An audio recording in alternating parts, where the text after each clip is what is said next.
So long.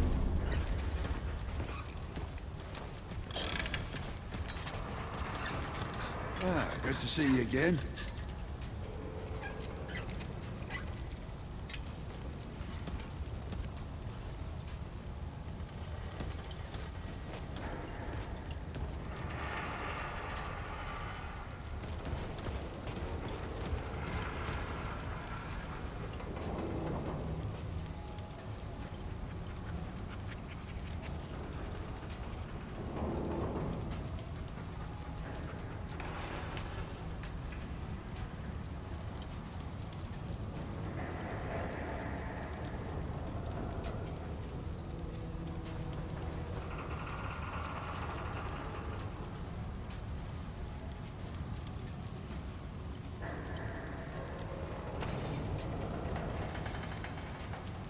Be safe out there.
Shit.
Watch my back.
That was rough.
All right.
I can't believe I killed that thing.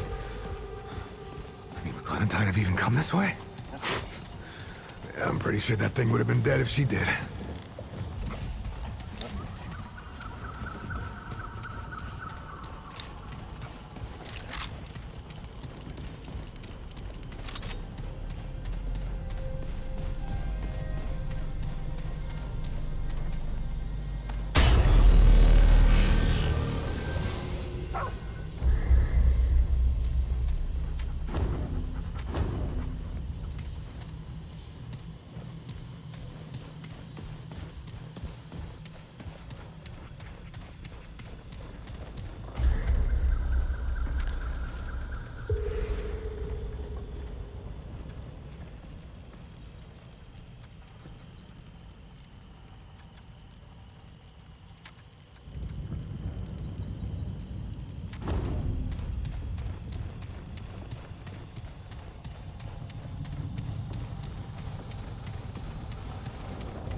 find you, my lost tribe, my brethren. Life is just full of discovery these days. Another cave mural and a mysterious Paxul tech. After years of nothing, it is refreshing.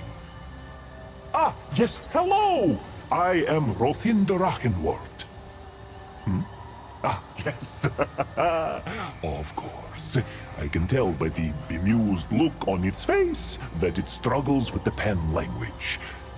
Call me Walt, if that better pleases the Paxultex tongue.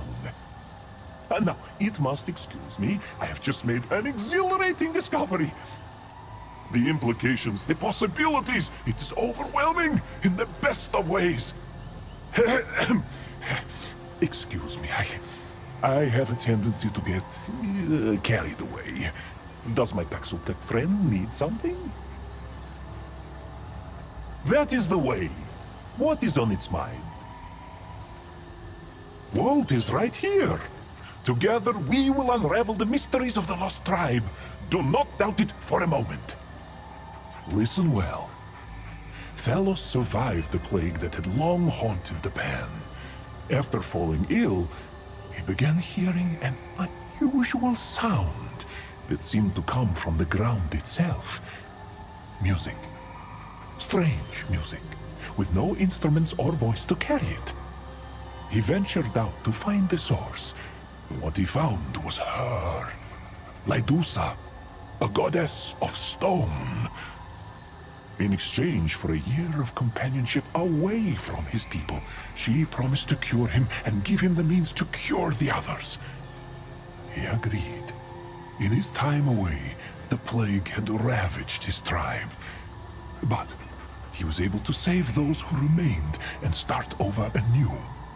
The goddess had granted him an unusually long life, and he ruled over the Pan for several prosperous centuries.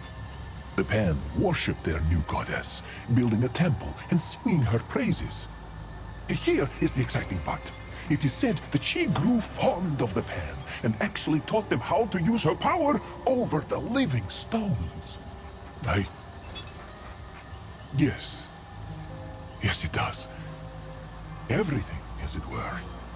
See, I have been chasing this dream since I was a child. I was a commoner, born for nothing but bloodshed and servitude. But I did not want that for myself. I wanted to believe the lost tribe was real, that they were out there somewhere.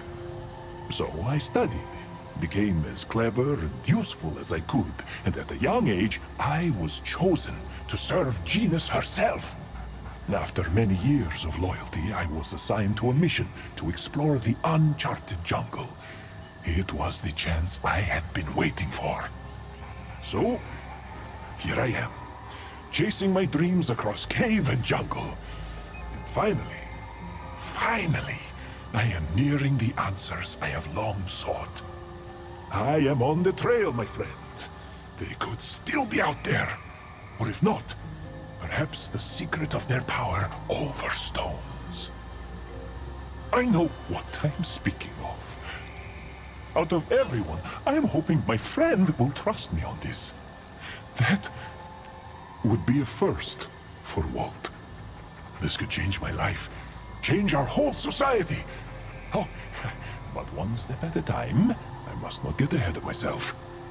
There is still much to unravel. I can hardly stand the excitement. What else, my friend? As it were, I have some incredible items that I would be willing to part with. The support means a lot, my friend.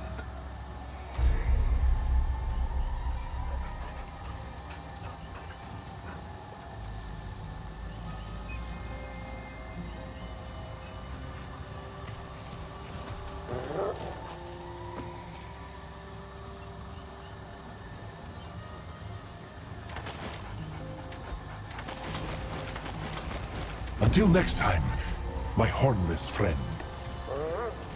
Hello, my friend. These are the best deals to be found here.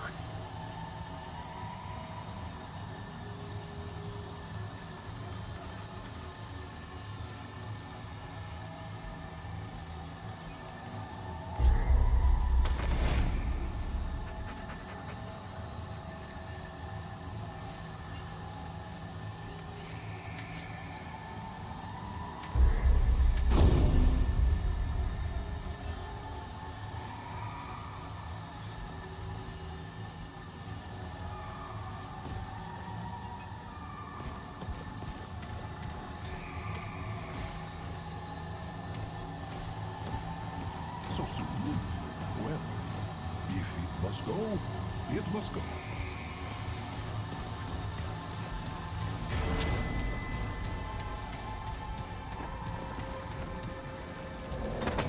I am so close to the truth. So close. Hey, this looks important.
Sunis.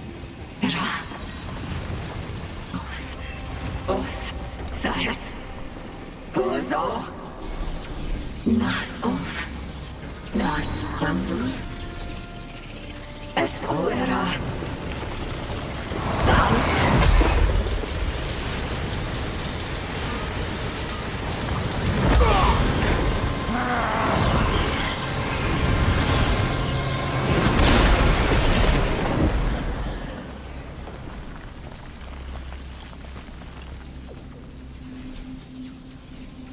Beware, hoofless beast. You gaze upon steadfast Lydusa, spirit of the land, nymph of the glittering grotto. When the ground beneath you shakes and quakes and tosses you fro, when boulders tumble and crush from above, when the deep dark caves twist and lead you astray, that's Lydusa's wrath. Now speak, before I petrify your flesh to never-moving stone. Why do you trespass here?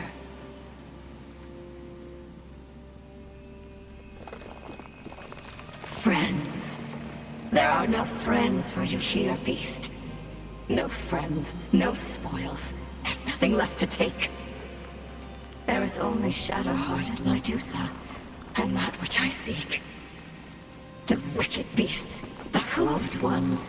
They stole Lydusa's precious thing. Without it, I can't tell my singing stones to cease their song of wrath. Yes, the singing stones belong to Lydusa. Once they sang only sweetly. It was my magic that first sung them to life. A song to make them twirl and dance like wind-caught sand. But the wicked beasts twisted my sweet song to screams. I screamed and screamed.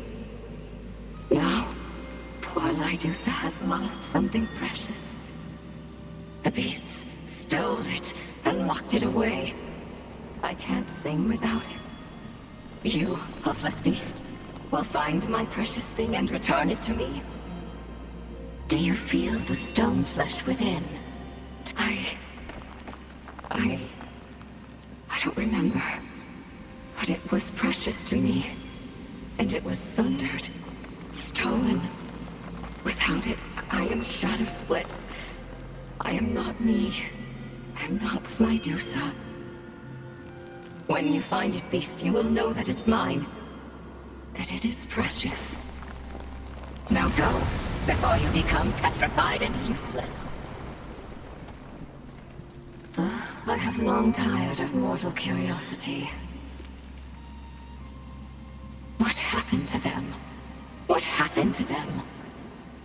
Ask their corpse dust what happened to them. The wicked beasts took what was not theirs. Now their squished flesh rots into loam. Lydusa was kind. She gave and gave. Wisdoms, magics, even the sweet lilted song of the stones.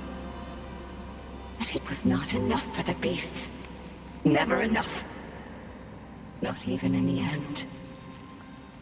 Wicked, wicked beasts. They deserved their deaths and more. This wistful, empty hollow was the throne room of Hoof King Thalos. But I didn't visit him here. No, not once. I couldn't stand the mollycoddles of the mortals. Yet I sense him here still. His life's imprint, drifting in the dust memory of this hollow. So I stay.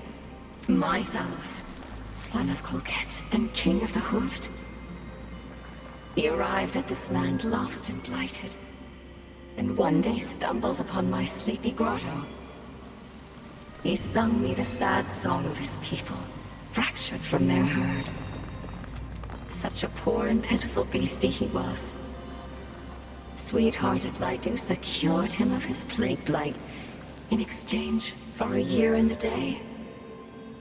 A year and a day spent with me.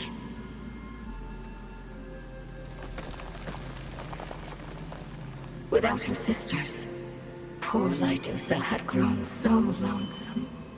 My singing stones were my only companions. Thalos and I spent each day together.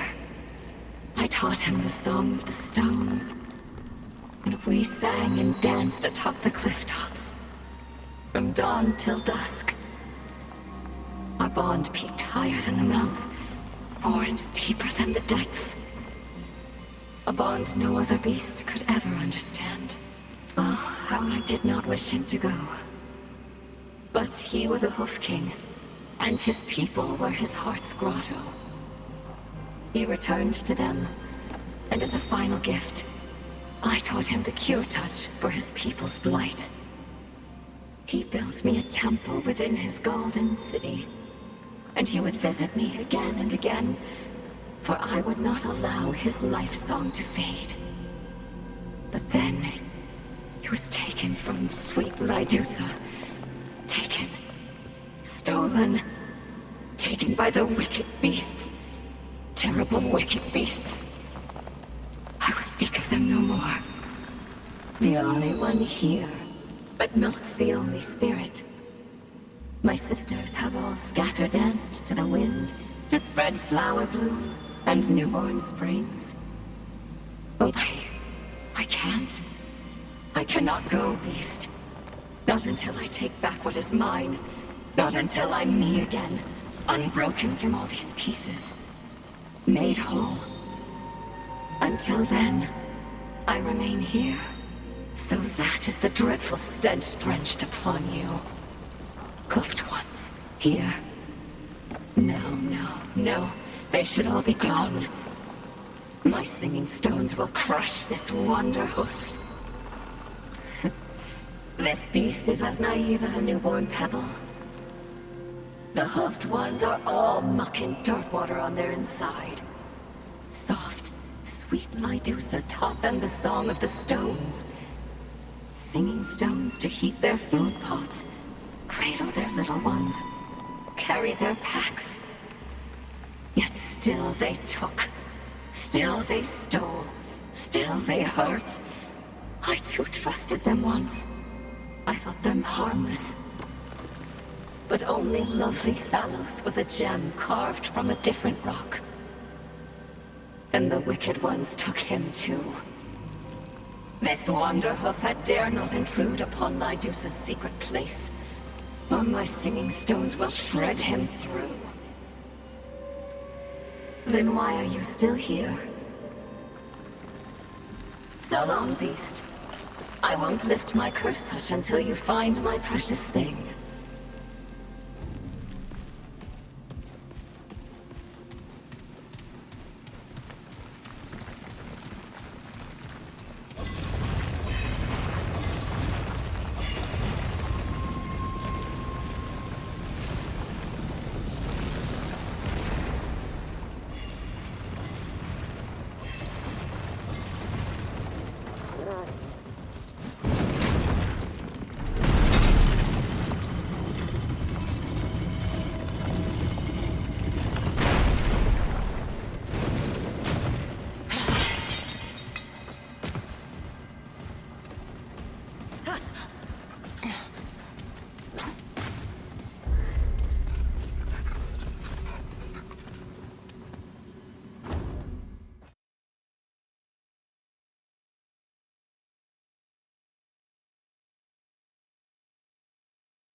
How goes it, friend?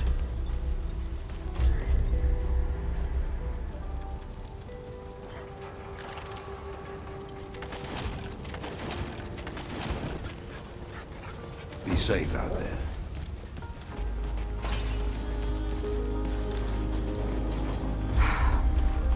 What is it now? What can I do for you? All right then.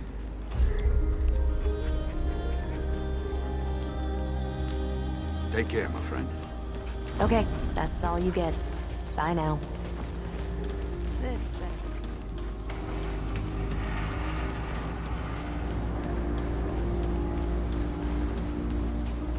The pestilence has not yet harmed this one. Good. Wares crafted from the finest crystals anyway.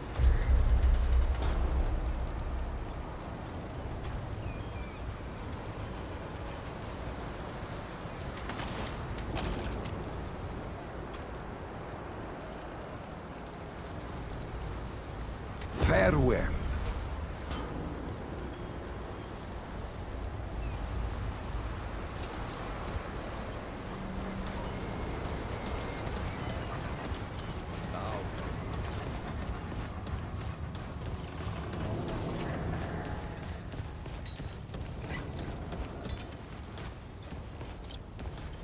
You again.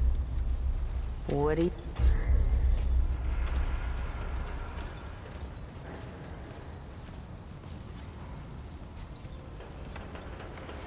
Bye.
It was the only option.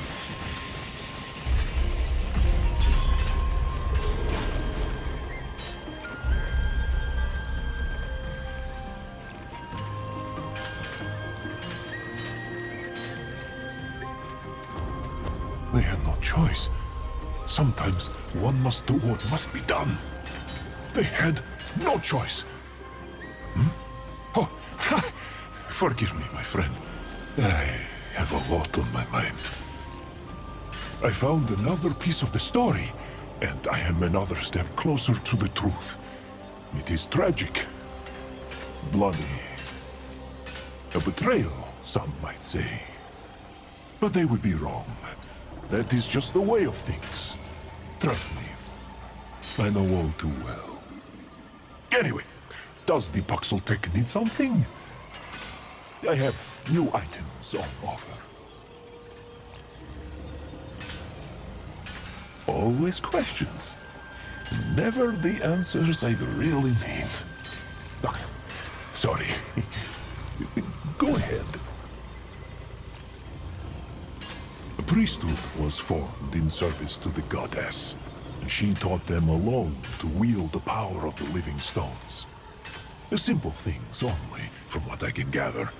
Heating pots on command, lulling young ones to sleep and things of the like. But there was so much more potential.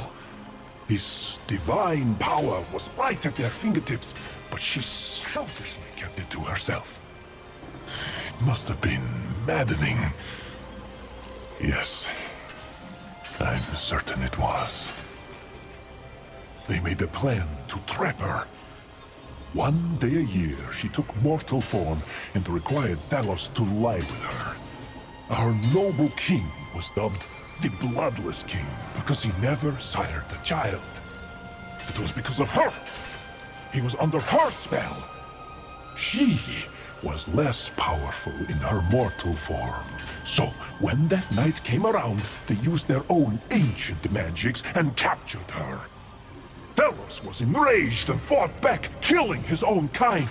He had no choice but to capture him as well.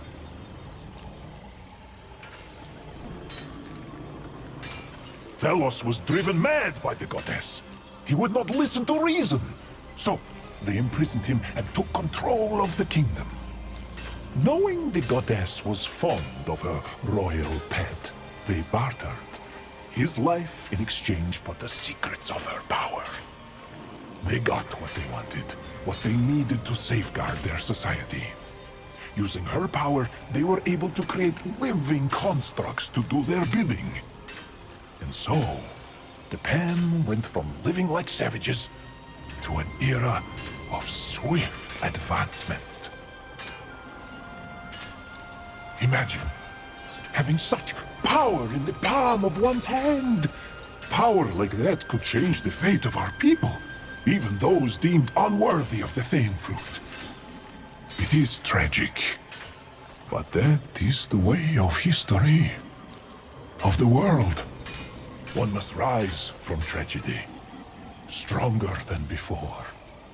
The secret of this power must still be around here somewhere. I can feel it. Trust me, my friend. This day will live on in the annals of history forever and ever. Why? Why? Because I have sacrificed everything for this knowledge, for this power that I am on the cusp of unearthing. This could change everything for me, for all commoners, for all of Yesha. It has no idea what I have endured to get here. The suffering, the loneliness, the ridicule. How the Lanier laughed and laughed at poor Walt. It was humiliating! And then there were those wasted, tortuous years serving Genus. That cruel tyrant who none of us chose, doing anything she asked of me. Anything. I did everything she asked of me, and she asked a great deal. Whenever there was blood to be spilled, there I was in the night, dagger in hand. Important figures, commoners like me, even children. It was the only way to prove my loyalty. I did not mean to. I did not want to, but I had to do it. That was the only way she would ever trust me enough to explore the uncharted jungle. It was for the greater good. It really was. I just wish I could forget their eyes. The look of betrayal in their eyes as they breathe their last breath. As long as I live, I never want to see that look again. My friend. My first and only friend. It must think Walt is a monster. And perhaps I am. But my heart is true. If nothing else, believe that much. I have enough questions for the both of us, my friend. Will that be all?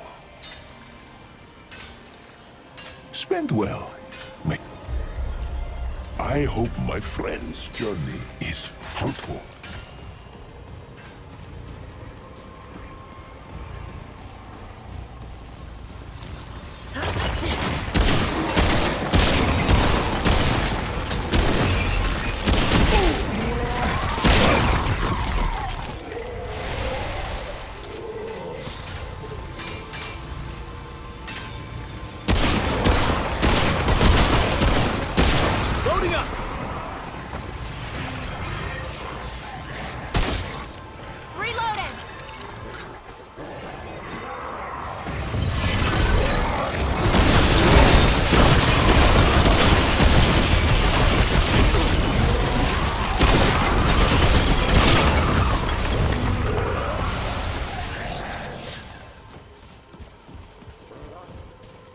else could be done?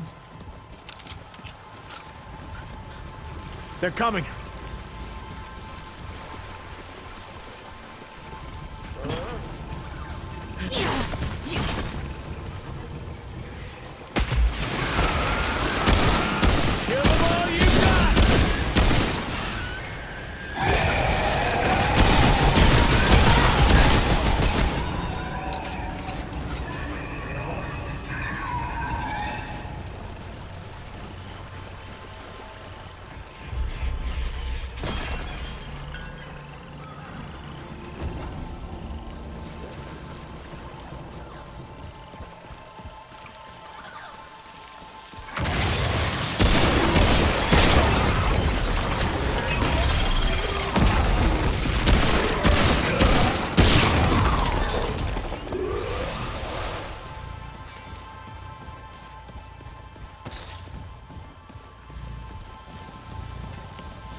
Here they come.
Now, this isn't looking good.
Hey, what do you think you're doing here? Wait, what in God's name? Well, I'll be damned. Either you're a human, or I ate some bad mushrooms. I haven't seen a fellow Earthling in decades. All right, explain yourself. or I start shooting. I'm asking the questions around here, kid. Where did you come from? And what are you doing in my home base? Talk. And if I like what you say, you may just walk out of here alive. So get talking. Then you are from Earth. I knew it. Wonders never cease. At ease. I'm Private Jack Driver. Now, this is gonna sound crazy, but I've been stranded here on Yesha for over a century. I may be an old man now, but I was actually a kid when I first came here. New recruit. Fresh out of boot camp. Life has been trying, to say the least. I would be dead if not for my survival training. Hell, you throw me for a loop here. I feel like I'm dreaming, but well, those types of dreams usually involve go-go boots. Mr. Sandman has lost his touch if I'm asleep. Get in line, kid. The white in my gruff and my horrible back pain tell me I've been waiting a lot longer for answers than you have. I'll go first. It wasn't a question, but glad you're making it easier on yourself. Now tell me, is America still safe? Still free? Did we beat the Ruskies to the moon? Are there flying cars or anything like that? Come on, lay it on me. I don't know what to say. Oh. Thanks for telling me the truth, I guess. Deal's a deal. What are your questions? Unless your friend had survival training, he's probably dead if he was unlucky enough to wind up here. I haven't seen a human aside from you in ages, though. So, try to keep hope alive. Matter of fact, well, didn't know it was a lady friend we were talking about, or I'd have been more delicate. You sweet on her or what? I'm just teasing. Hang loose, soldier. Well, this ain't story hour, so I'll try to keep it brief. When I was a new recruit, I was sent here on a recon mission with my squad. We were captured by the Pan. Thanks to our captain, we managed to escape. But we were separated. We never saw our commanding officer again. He must have died and stayed dead. But the rest of us, well, we died and then somehow reappeared at the stone we used to travel here from Earth. We were the same, but older. Bizarre, I know. Long story short, the stone stopped working, so we were trapped here on Yesha for good. We would have died if not for our training and the things our captain had taught us about this world. Damned if I know. We were soldiers, not scientists. I bet Captain Ford could have figured it out, but like I said, we'd already lost him. I'd have done anything to fix that thing, but no dice. We were stranded in this hellhole. Over time, the rest of my squad died, one too many times, and never showed up again. Eventually, you age out of that trick, I guess. Hey, I'm no spring chicken, so I'm likely on my last leg myself. That isn't funny. Don't you dare sully the memory of our dearly departed commanding officer. He was the greatest man I've ever known. Aside from my pops. He deserves better than that.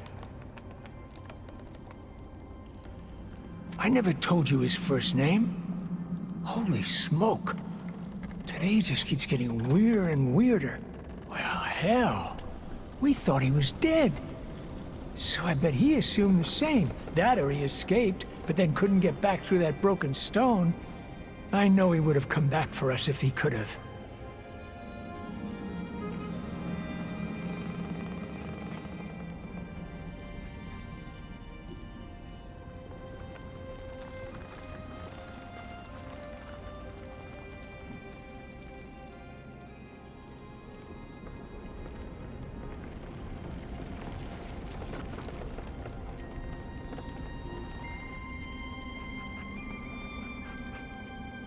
I can't believe he's still alive. If I ever reunite with that brave bastard, I'm gonna punch him right in the kisser and then give him the biggest hug he's ever had. Sounds like you've done a lot of traveling. You know, when I was recruited, I thought I'd see the whole world. Never imagined I'd wind up leaving the whole world behind. I'll admit, I miss being around humans. It gets lonely. Oh, I I'd give anything to sleep in a soft bed again. Or sit by a fireplace. Do they still have those? With a hot cup of coffee? Shit. I don't usually let myself think about coffee. Some wounds run too deep. Right. If things are as bad as you said, I guess I shouldn't have assumed stuff like that still exists. Never mind. It's nothing important. A lot. I used to write down things that I remembered so I wouldn't forget them. But, well, it got too depressing. I remember seagulls fighting over crusts of bread on the beach. Red, white, and blue flags waving proudly over perfectly manicured lawns. I remember mop tops on television making the girls go wild. Birthday candles, and the smell from Ma's kitchen when she made Thanksgiving dinner. Stacks of new jeans in the stores and kids laughing in the park. And my sweetheart, who I left behind. Her name was Dawn. I remember her a lot. The smell of her perfume. The way she'd blush when I'd compliment her dress. Her red Mary Janes. She's dead by now, but believe you me, that chick was far out. One last thing before we part ways. Tell it to me straight. Do you know of a way to get back home? Now, I'm not big on asking for favors. I've been in survival mode the vast majority of my life. But I'm asking you this. When you go back, will you take me with you? Words can't express what I'm feeling right now. Thank you. In fact, here, take this. A little token of my appreciation. It's not much, but it's saved my hide more times than I can count. Won't be needing it anymore, so I want you to have it. Now, go and do whatever it is you came here to do. I'd go with, but truth be told, I'm a rickety old man now. I'd only slow you down. Finish your mission, and come back. I'll be waiting.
Yeah.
Here they come.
Hey, watch out, here they come! Fire incoming!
Well, at least that's over.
Oh, not enough room.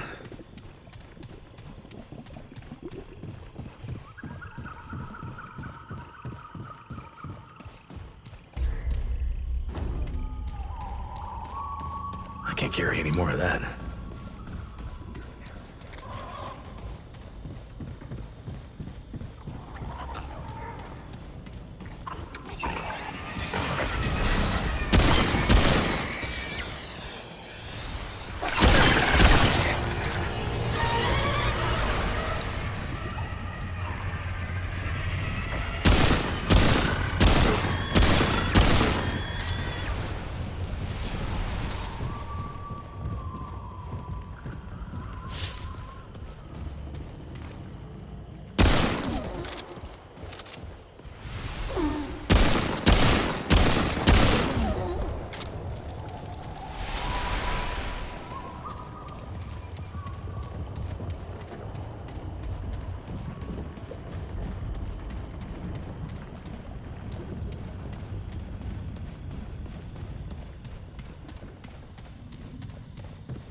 Come and get some.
All right, watch it. Here they come.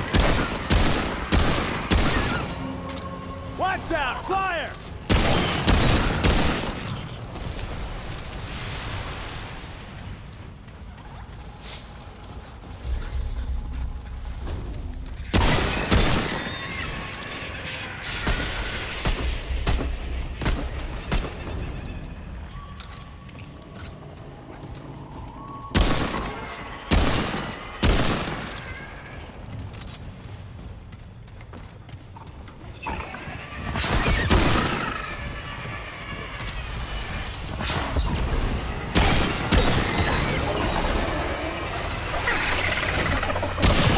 Reloading!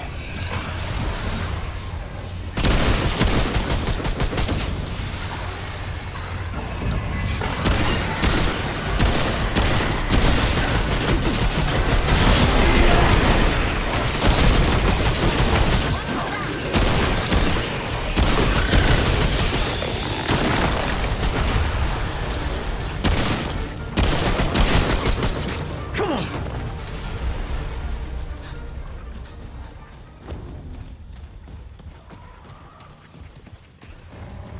Watch it! Here they come! Keep shooting!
Oh, glad that's over.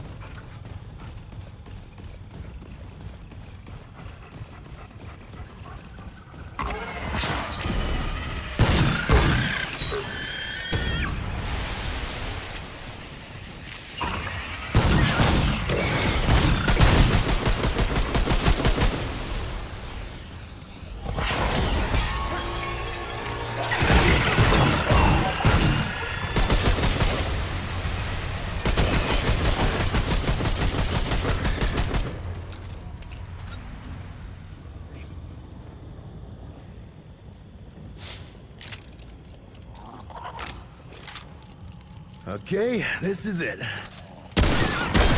stop now!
Good to see you again.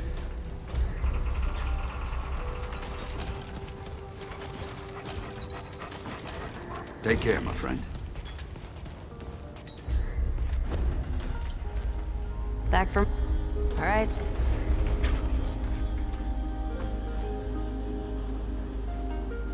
Okay, that's all you get. Bye now.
Here they come.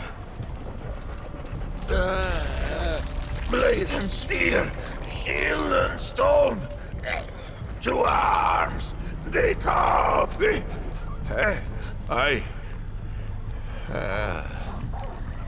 What? A Paxotech. A terrible wonder, even for one who has seen many wonders. If its kind walk Yesha foreigner, then surely the wheel of the world is set to turn again. Perhaps. Perhaps it will grind me at last.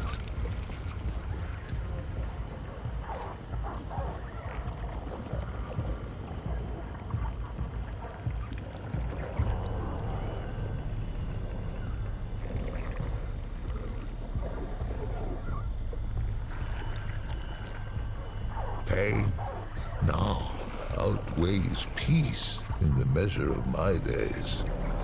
God murderer.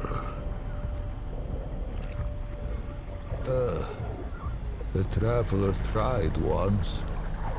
She came upon me at first light, when the dew had not yet fallen from the grass. A carpenter, and daughter of a carpenter who was a carpenter's son. The branches took her at once. I wonder if her saw is still clenched within her fair hand. How came I to this wretched state? Its eyes reached the question before its tongue left home or hearth. The tumbling ruin beneath its tender pads was once a fortification, an encircling bulwark to the greatest conurbation ever brought forth on Yesha's soil. Such faith we put in its solidity. Merchant and marshal, peasant and prince, their souls kneeled at the altar of within and without. But a wall is a false god, built to crumble.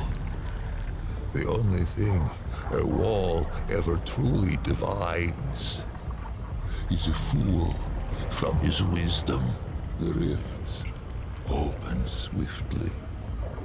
They split the bulwark stone as a hot needle kisses the onion skin of a boil, and the pus poured through on tangled wooden limbs. Yes, the final calamity. Their numbers endless. They rushed upon us like a river in flood. The end began. Teeming with life. The sun has never shone on a city greater, ruined, so that I might not even visit it in dreams, charneled by the root. Yes, the final calamity. Their numbers endless. They rushed upon us like a river in flood. The end began. For 40 days, we fought them on these steps. The soldiers fell first, then the officers. Then they called upon the priests. We knew the children would be next. And so, we flung our very bodies into the breach. Some were torn apart like green shoots in a glutton's teeth. Others were swallowed whole and vanished from the sphere. I stuck, anguished cork in a malign bottle. It seethes around me. It waits to disgorge its grotesqueries once more upon Yesha's scalded skin. Please, Paxeltek, wanderer, it who would do right, put its edge to this cursed snarl. Vent its rage upon it. My would-be savior made one mistake. She sought to free me. Learn from her misstep and destroy the growth entire. I welcome the freedom found in oblivion. Strike the snarl. Destroy the knot.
Is this real?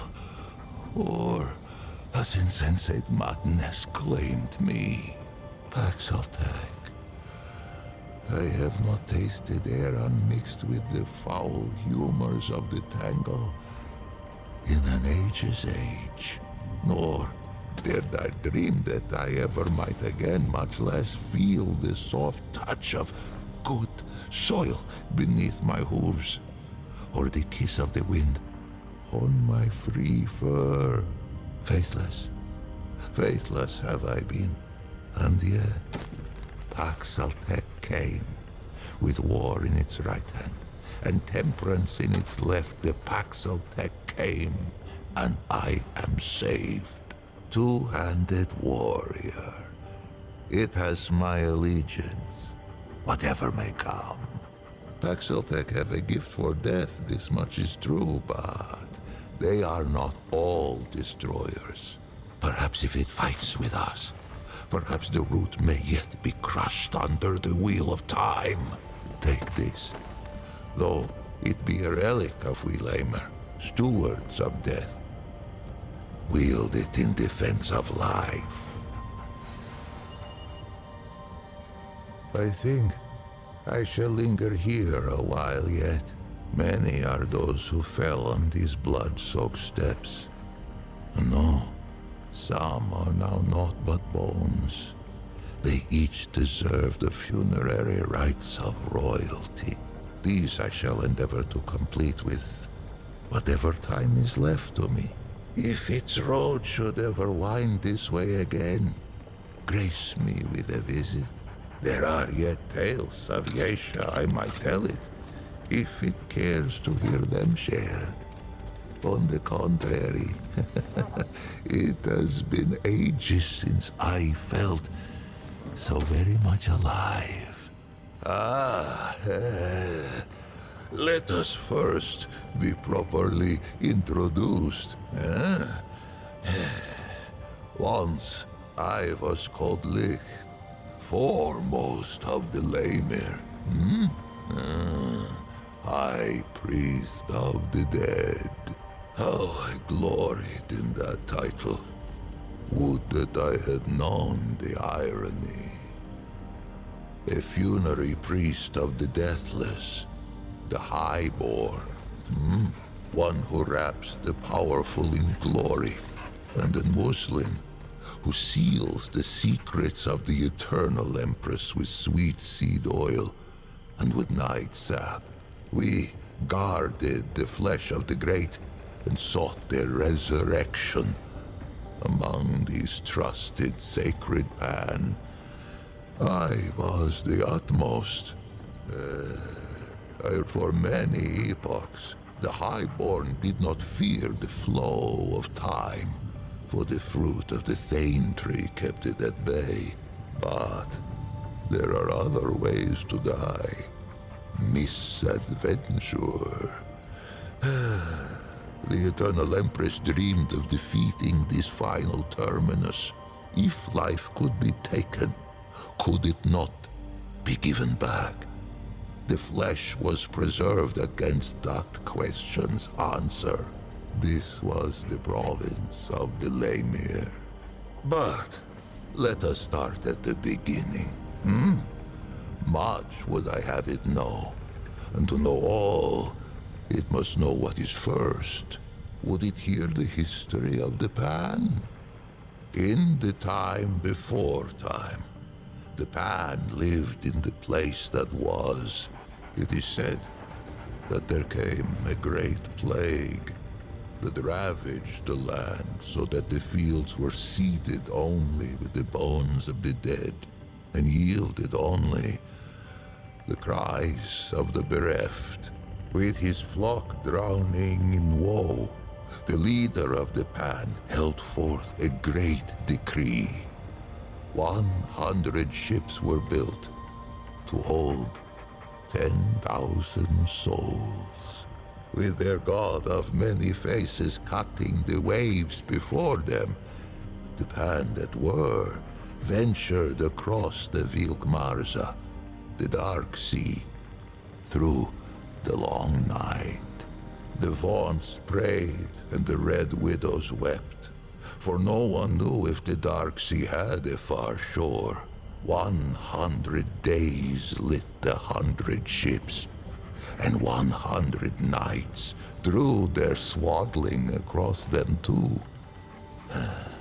But on the 101st day, as the Red Widow in the foremost ship bowed her horns to the god of many faces, a bird lit between them, singing, "Glory to the Pan, for they have reached the King Mother." Yesha rose like the dawn before them, unseen, untamed, and free. The king who was, him known to the Pan as Colket the War-Handed, later Colket the Woebegone, and at last as Colket the Wise.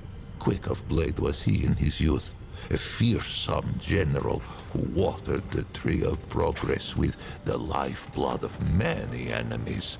But the exploits of youth brought Colket no peace in age.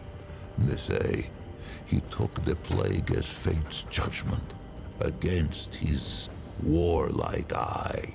Fate offered a choice: flee the land of his fathers, or end his line as the king of death. Colket hesitated no more in pilgrimage than he had in war. He raised up ships as once he had raised regiments. He sailed from the place that was with a heart full of hope. He was never to see Yesha's shores. He passed in peace before the crossing's end, greeting death with grace. The god of many faces had been with the Pan since the place that was. Longer. None speak of a time before its guardianship. It was a god as real as the soil beneath us. A god one could visit, a god one could touch. Its ways were not known, but all agreed it loved us and ever would. More would I have it here of this, for this tendril twines with its own. But patience, two-handed one, each thing in time. In those days, there was no empress, there were no queens. Colket the Wise passed on the Dark Sea and left no heir. It was only agreed that the clergy should step in where Colket had stood.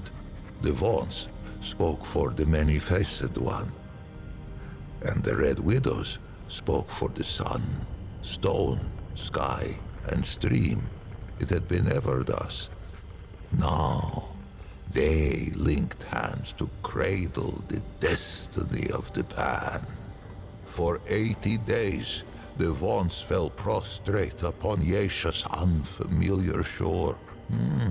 They prayed for a sign that our searching was over, and that this forest should be ours. On the 80th day, two forms emerged from the depths of the jungle. First came a doe with coat of red. Where it walked, the soil gave forth flowers and sweet berries, and they took it as a sign of grace. But behind the doe came another, a wolf with fur as lightless as the obsidian waves the Pan had so lately crossed. Surely, this great beast was a portent of death. Yet, desperate were these threadbare priests of old, and of these visions to their charges, these Vaughnts spoke only one. And why not? The doe fills all who glimpse it with a spirit of hope and a sense of growth. It leaps among the shrub and bramble even now, even with Yesha sundered by the root. There are those who think it more than a spirit, a god in waiting. These call themselves the children of the Red Doe. The carpenter's daughter was one such. May her faith be rewarded. May her spirit. Those who glimpse the doe often glimpse the wolf, for the latter seems compelled to pursue the former. Yet, to hear those early Vaughns tell it would be to hear of many different wolves in pursuit, and only one doe. A simple deception, but a far-reaching one. Modern Pan know the truth. What must it be to spend an eternity chasing that which one might catch but may not kill? For the wolf and the doe have often met, antler and tooth, hoof and claw. The doe may spill the wolf's blood, and the wolf may taste the doe's flesh, but never the other's life to take. Yesha itself forbids it. They say the chase has driven the wolf quite mad. With the assurance of the Vaughns, the Pan took to Yesha and she to us. And for a time, there was stillness. Pan were born who had never known the land that was, nor the endless sea at their backs. One such was called Genus. She was but 15 springs when she felt the calling of the Red Widows, and not 3 more when she felt the touch of sickness. As Genus approached the door of death, she sought her sisters, for there were no lamer yet, and it was the Red Widows who ushered the Pan into the soil. But Genus's malady was known to the Widow Mother, to her, to the Elder Pan. It seemed the plague had found them again, even on this distant shore. Genus was shunned, cast out into the jungle, and her name was forbidden from Pan lips. None among them could have foreseen what would come next. Plague-ridden and scorned, the Red Widow Genus had been cast into the jungle to be forgotten. But fate had other plans. After many days in the jungle, Genus emerged. The Pan were humbled, for all signs of plague had been lifted from the young Genus, replaced by a regal gait none could deny. Fascinated, all assembled to hear her tale. And quite a tale it was. Genus spoke of a vision that had come upon her as she lay in the moss, gasping out her last. In her vision, the plagues had returned. Pan, young and old, wailed and keened and spat their last blood on Yesha's pristine sand.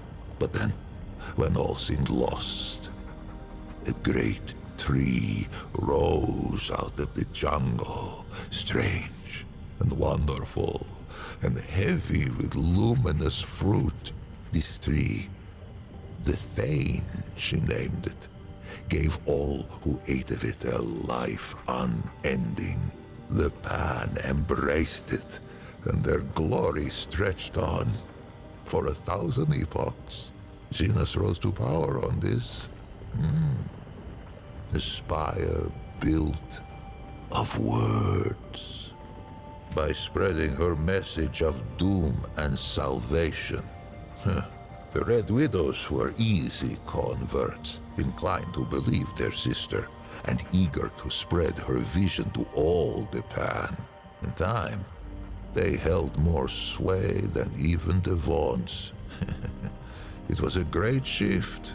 It would not be the last. Among the Red Widow's genus was quickly elevated to Widow Mother. The crops flourished and the villages spread. The jungle receded from the shore. It is difficult to say. Genus has had charge of her own legend for an age of ages. Suffice to say, there is enough truth to her vision for me to know her personally, though I was born some 30 mothers hence, and yet, in knowing her, I find its question impossible to answer. But we get ahead of ourselves, Two-Handed One. Many seasons passed, and Genus grew stooped and lined as all Pan before her had. In her 77th winter, Genus had another vision. The Thane called to her, and she told her people it was time to seek it out. For the calamity was imminent. 500 Pan were assembled to undertake the expedition. Genus herself, a contingent of Red Widows, a party from each of the villages. Many imagined they would never see their queen again. Those that lived long enough came to know the taste of those words. When Genus, now as young and beautiful as the day she first beat death, emerged from the jungle once more, with 49 immortals at her back. She had been reborn a second time, as an Empress Eternal. For years they searched the forest, battling hunger, storms, and beasts red of tooth and claw. 20 winters passed. Many succumbed to death, or to doubt, by the 21st spring. Only 5 Red Widows and 44 common Pan stood at Genus's side. It was they whom she led into the clearing. It was they who beheld the Thane.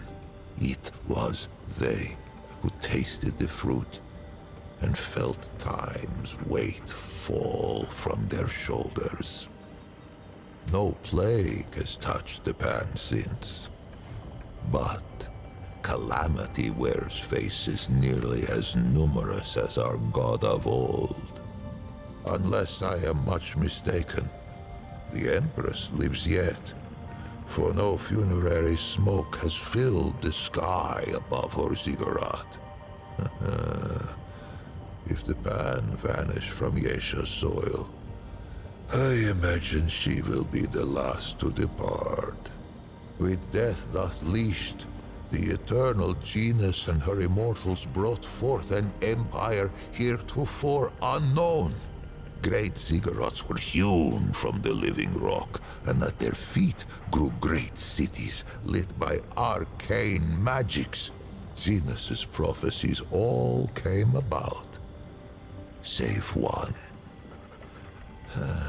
If only the Pan of that epoch had wondered as it does, Two-Handed One. What of the great calamity? But none worried, save a few vaunts. The old ways were dying, and the Empress was not. No achievement seemed beyond the reach of the Pan. It was then that the wolf came. But the story of Yesha is the story of who tastes the fruit of the Thane tree. 49 immortals begat many more. A deathless aristocracy. They traded favor with the Empress, traded years of life itself like fishmongers at market. They called it the Ravager, the very obsidian beast the vaunts of old had glimpsed and hidden.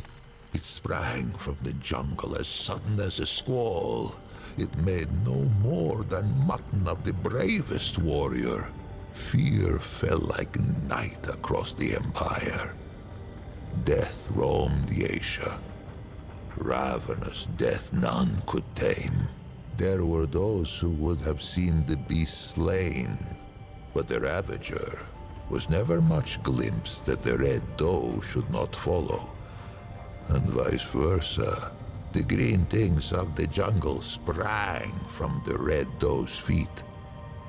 But on what do green things grow, if not the flesh of departed life? Who knew what would become of the Doe if the Ravager were felled? Who knew what would become of the jungle? Who knew what would become of the Thane tree? It was the twice humbled Vaughns who kept the Empire from vanishing down the Ravager's throat. For the Vaughns had pondered the beast since it first appeared to them on Yesha's shores. It was they who had learned to listen to Aethir's song.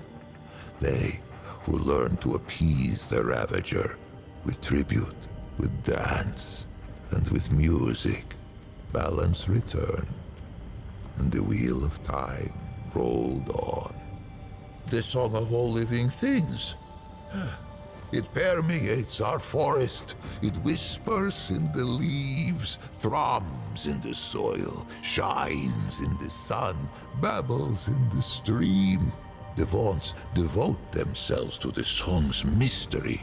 They play it to tap its power, as other Pan might use the energy of a crystal, or the heat of a flame. Those attuned in prayer hear it strongest. But all may catch its strain from time to time, even a Paxeltech. Who is to say? For that was hardly the last calamity to befall the Pan at Yesha. With the Ravager appeased, the Empress dreamed of rule eternal. She should likely have had her wish. But for one thing, the Thane tree, that of the fruit of immortality, began to die. For many lifetimes her permanence hid this knowledge from all who served her, slave and immortal alike. And why not? She had amassed a great store of fruit, and surely something could be done to save the tree. Why crack the very bedrock of her society? But the tree's decline could not be arrested. Fruit was rationed. Noble lineages withered. We lay mere, once prepared for the final death of death, only those immortals who had fallen in battle or by misadventure. Now, we found ourselves winding wizened nobles in sap and muslin by the hundreds. Perhaps what came next was inevitable. Rebellion, insurrection, revolt. This was the fire that was to sweep through Yesha's jungle. For a life of lifetimes, the Eternal Empress had hidden the decline of the Thane tree, but like the Vaughns of old, had underestimated the power of one young, plague-addled Red Widow. Genus herself failed to foresee the power of one called Navun. Navun was one of her Eternity's own guards. How she learned of the rot at the roots of the Thane tree, I cannot say. I know only that she had no taste for the Empress's deceptions. Navun fled the ziggurat and spread the news far and wide. Her words found home in the ears of the gull. Yesha's slave caste. No slaves could hope to challenge the power of an immortal aristocracy. But what about a nobility in disarray? One where the great and powerful would soon fight for scraps of fruit like bare-ribbed dogs. They rose, first singly, then in a tidal wave. The Empress found herself at war. Perhaps she might have won, if not for the Destroyer. Ever was Gina served by the Red Widows. She was still Widow Mother, is still, if such a thing has any meaning now. Some among the widow's ranks forswore tenderness and became instead her permanence's highest guard. Genus herself had been the lowest widow in her order, and she had turned Pan society inside out. How fitting, then, that the last and least of her own widow guard should become her greatest adversary. It bridled when I called it God-murderer. Surprised I am that it should know so little of the deep track its kind have trekked across our soil. Let us walk those prints now, that it should be enlightened. It has heard of Yesha civil war, of slave with blade of hoe to neck of noble, and noble with point of sword to belly of slave. Into that tempest walked one of its kind, Paxotech. I cannot say why, though perhaps it might someday tell me from whence. Whatever its motive. Hither came the destroyer, even as the Pan turned their ravenous gaze toward the fruit of immortality. Our god of many faces remained satisfied with the scant worship of the vaunts and the commoners. It was an ever-present comfort. A guardian we scarcely thought of. The destroyer, Paxotech, oh yes, its kind, drove its blade into the pure heart of our guardian. We knew not that it was the god of many faces who kept the root from this world. But in death, Many Faces' absence was soon felt. In her world already torn by war, where caste let blood of caste, there came reports of some new woe. Travelers spoke of twisted horrors on the road, but we who relished in the weight of this wall only scoffed. Who knew that the very air could rip, that the world itself could tear and spill like a wineskin under hoof? Oh, how we fought, priest and prince and pauper, side by side, our world's lifeblood drizzling through our fingers as we clutched at the hanging tatters of Yesha's slit throat. Most perished, and I became enmeshed. I thought our tale told, our race run, and yet, among the Pan, there is a saying. Why just ask the Rin? I gave the impression perhaps that Yesha was uninhabited at the arrival of the Pan, save for the doe, the wolf, the birds, and the beasts. This is not so.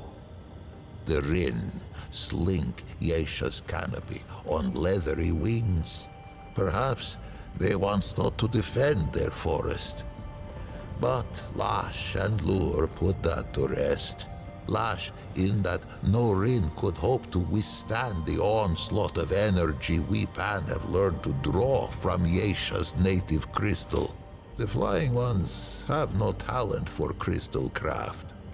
Lure in that, under normal circumstances, Rin eggs reach maturity only with great difficulty. I know not who first discovered the potential for symbiosis between our species.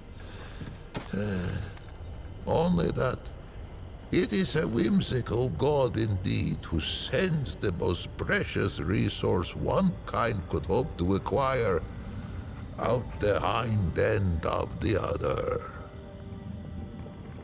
As sure as there is iron in the soil of Yesha, there is irony. It was a pad-footed Paxel tech who slew our guardian and brought the root. Would it be so strange to see a Paxel tech drive them from our shores? Perhaps. Perhaps as with Genus and the Voon. The strangeness is the point. It has done me a service unpayable. No reward can suffice. But perhaps, if it cannot be rewarded, it can be equipped. Colket brought war, then wisdom.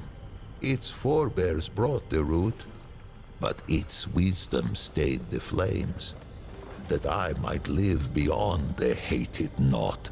Take this now, as a token of my gratitude. The Pan must put their faith in action and belief, not weapons and walls. I forever owe it thanks, as shall the many souls scattered on these steps. To them I must tend. Be well, two-handed warrior. Be strange fate's agent.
What can I do for you? You again. What did you... Be safe out there. Move along, traveler. I'm a busy woman.